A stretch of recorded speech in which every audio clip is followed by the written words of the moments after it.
as Lee said, I'm Steve said, I come from University of Maryland. What Unconventional Weapons and Technology Division does is we are part of the STAR Center, which was the Homeland Security Center of Excellence for the last 13 years.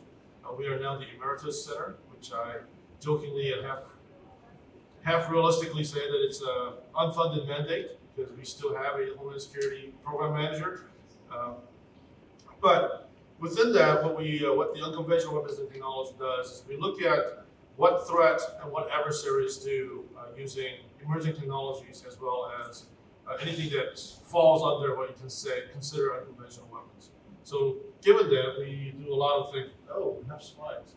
But we're not going to talk about that. So I think we changed the format. So we're not going to talk about that. No worries. So within that, we do a lot of work with the countering weapons of mass destruction from the perspective of why would non-state actors or state actors want to use such weapon systems, and how can emerging technology or novel technology facilitate the usage of those kind of weapon systems. But that's not the only thing that we talk about. We also talk about things like the UAVs, that's why you just saw. So we just completed actually a study for TSA, various scenarios on how one can use UAVs to attack things like Houston airports. But we were airport agnostic, but we looked at airports, aircrafts. The other thing that we currently have an effort going is a cyber-physical nexus in terms of infrastructure attacks. So we just launched a database that looks at the cyber-physical attacks on critical infrastructure. We started the data set, we started the clock at about 2009. It was a sort of arbitrary start of the date. But within that, we actually found about, and by charter, we only do unclassified work. So everything that we do is unclassified. The highest, if you will, that we even touch is FOUO information. But the data set was designed with only open source information, and even within that, we found about 8 that was to be considered cyber physical or cyber operational attacks on airplanes.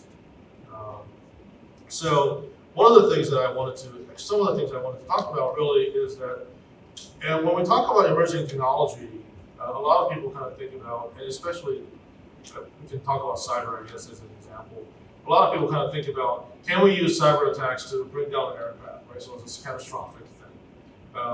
What we have found doing this sort of research in the past couple of years is that the way we kind of need to shift our paradigm is we need to think about second and third order effects rather than the first order effect that a cyber attack or a emerging technology attack can cause. And what I mean by that is, rather than bringing down an aircraft, which actually is fairly hard to do using cyber means, if you think about it, why don't I attack something that's more vulnerable, less protected, such as airplane scheduling system? It's actually easier to get into that system than trying to hack into an aircraft while it's flying or on the ground. And the disturbance that you cause by hacking into a airport's scheduling system is actually massive.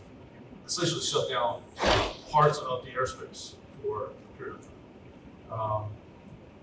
The other part is, and as, well, actually, I guess I should have told you about this, but a lot of the things that we do is that, so I'm part of the Behavioral and Social Sciences College at the University of Maryland.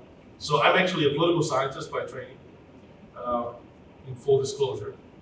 So what we actually look at is sort of behavior models. So a lot of the things that we do is adversary behavior model. And in that, what we find is, thus far, especially when we talk about things like attacks on airports or aircraft, we look at sort of the jihadist milieu or the lone actor scenarios, right? What's really interesting when you talk about emerging technology is we need to match the method to the adversaries, right? So the jihadists, if you will, for example, they want to have a flashy show, which may or may not lend themselves to use cyber attacks against airports, right? It's actually cooler to shoot people at the airport than doing some sort of hacking thing, right? But if you are not one of those, so for example, I have arguments here about if you're a state actor, that you don't want necessarily to have a flashy result. If you are a state actor using proxies, right? Or domestic extremists. You could think about various milieu of domestic extremists that might want to disrupt air traffic for whatever reason. So in those kind of instances, we need to kind of think about it in terms of what technologies are out there that can be used by various adversaries to achieve their goals, right? So we can't just say, oh, cyber is bad in terms of IoT and all these vulnerabilities because we have vulnerabilities. Well, that is true. But when we talk about things like risk mitigation, and when we talk about things such as threat and vulnerability, we really need to pair that with, well, what is your threat? Who is your threat that you're looking at? Are you looking at a crazed environmentalist that says, hey, air travel is causing us to have global warming, so I want to bring down the air travel system? That person or that group has a very different motivation, a very different goal than a jihadist who wants to have a very flashy CNN show at the end of the day. So that's how we kind of think about it. And I think that's probably some of the biggest takeaways that our research have found is you have to match those two. Otherwise, you're basically playing what my colleague usually calls the whack-a-mole system, right? Here's a threat, you pop it, and here's a threat, you pop it. And so from that, we kind of think about it in terms of, well, if you do risk, if you think about it as a risk equals threat times vulnerability times consequence, our mantra usually is, well, threat is threat. You have to understand the threat, for sure.